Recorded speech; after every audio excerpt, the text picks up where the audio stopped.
It's Tuesday, January 18th, 2011, and this is the Morning Swim Show. I'm Jeff Cummings, filling in today for Peter Bush. In the Fitness Monitor today is Bruce Wigo. He's branched out lately beyond his duties as CEO of the International Swimming Hall of Fame, and he joins us today from Fort Lauderdale to tell us about his newest venture. Bruce, welcome to the Swim Show. How are you doing today? I'm doing great, Jeff. Great. Thanks So tell us about this this new venture for you that you've created for open water swimmers. Well, it is in my capacity of the Swimming Hall of Fame because this is a product that we've been interested in for actually a couple of years. But I think the usefulness of it has really just come into play since the tragedy over in Dubai and the tragedy with Fran Crippen. And as an open water swimmer since the time I was about 9 or 10, I've never really gave much thought to water safety. And in 1999, my son Wolf, who had just been in the 1996 Olympics, had a near fatal accident of shallow water blackout in our backyard pool. And the more I did some research over the years, and you know, the water is a dangerous element. We can't get around it, and particularly the open water. And we've created a device which is a safety device, but also can be used for taking some, you know, your bathing, your clothes, your shoes, your sunglasses, your wallet, your iPhone, and you can stick that stuff in here, seal this up in a dry bag type format, tie this around your waist, and go for a swim. But it also has the great benefit of it is a safety issue. So if you do have a pass out, if you do faint, I'm still convinced that if something like this were worn in FINA events and Fran passed out, whether it be from a shallow water blackout or fainting or any other type of issue, that he'd be here with us today. And you know, it doesn't mean that this is the only way for safety, but unless somebody's watching every swimmer in the open water at every minute, you run a risk.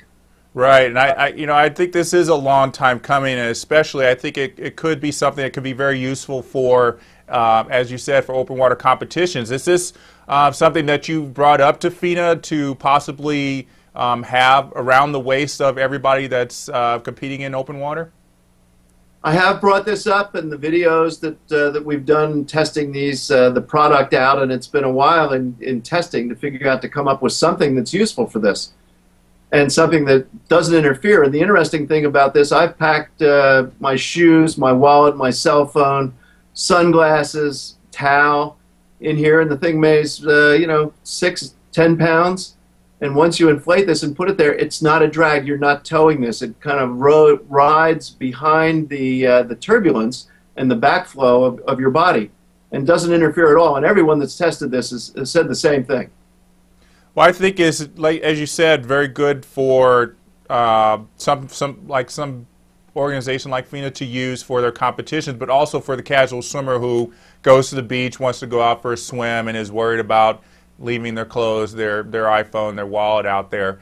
What kind of reception have you received from people who have been testing it in terms of, as we saw in the video, it drags behind you? Have they said it interferes with their stroke, with their kick at all? No, that's what's amazing. I've been out in rough water. It doesn't interfere with your kick because it actually is closer to your thighs, and you're not towing it. If you watch the video, you'll see that it's not in a towing. It doesn't stay in the same position. It just kind of is resting back there as if you would you'd throw a ball or something there. It would just stay there.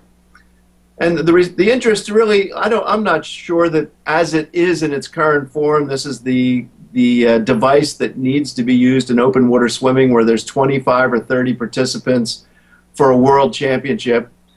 But there may be some applications that. But for the example, a masters team that wants to go train out in the open water, or triathletes that want to train together and there's nobody watching them. Right now, people just go for a swim.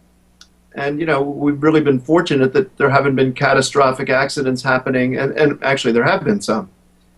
But when you're training, you're going out there, this is a kind of a life buoy. Someone's kind of called it, you know, your swim buddy, but I don't think we want to encourage somebody going out swimming alone. Although certainly as a kid and into my 20s, you know, I think nothing about going swimming a mile or a half mile straight out in the ocean and coming back. Well, I think definitely a lot of people that that are probably watching the show do swim out in the open water alone. They don't have someone on the beach watching them. They don't have a fellow swimmer with them, and they think I'm a strong swimmer. I'm a healthy swimmer. And in the wake of Fran Crippen's death, I think they're probably looking at themselves a little bit differently and say, if someone like Fran could have this happen to him, with the water temperature as it was, or even just how he physically was, that something like this, maybe if I take it with me, if I find myself in trouble, I can have this to hold on to. Well, there's all kinds of incidences that could take place. For another, using my son Wolf again. Sometime around 2001, after this incident where he passed out in our backyard pool of shallow water blackout, he went out body surfing in Perth after having eaten a lunch with some clams, and for the first time in his life he had an anaphylactic shock. And one of his fellow teammates, Brad Schumacher, who was a 1996 double Olympic gold medalist, if he had not been there, my son would not have made it then. So there are all kinds of unforeseen things, and it's swimming from point to point. You can put your clothes in and go across, but when you're out in the open water, this also provides something for a boat or a jet skier to look out for.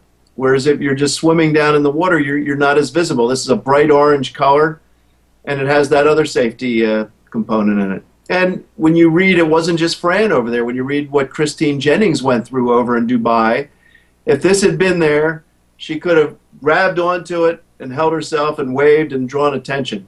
And the other thing, that if Fran had been wearing one of these, it would have been very noticeable that this buoy was not moving. Instead of what possibly happened, I mean, it's all conjecture, that he just took a stroke and stopped and sunk below the surface of the water, maybe an inch or right there, never would have been seen. But if this buoy was being used, if this safety device was being used, it would have been very noticeable that to any spectator, that's not moving, even if they were some distance away. Well, Bruce, this sounds like a really great device, and I look forward to seeing how FINA implements any ideas that you might have to them, and anything that comes from this, be sure to let us know. I will, Jeff, and thank you. And I know that you're going to be carrying this on your website and through the International Swimming Hall of Fame, and any profit that comes from this is going to go to support the International Swimming Hall of Fame, so I hope people will give it a try. Will do. Thanks a lot for joining us, Bruce. Well, thank you, Jeff. All right, that's Bruce Wigo joining us from Fort Lauderdale. And as he said, if you're interested in purchasing the swim safety device, you can find it in the Swimming World Swim Shop. Just go to swimmingworldmagazine.com/swimshop. That's our show for today. Thanks for watching.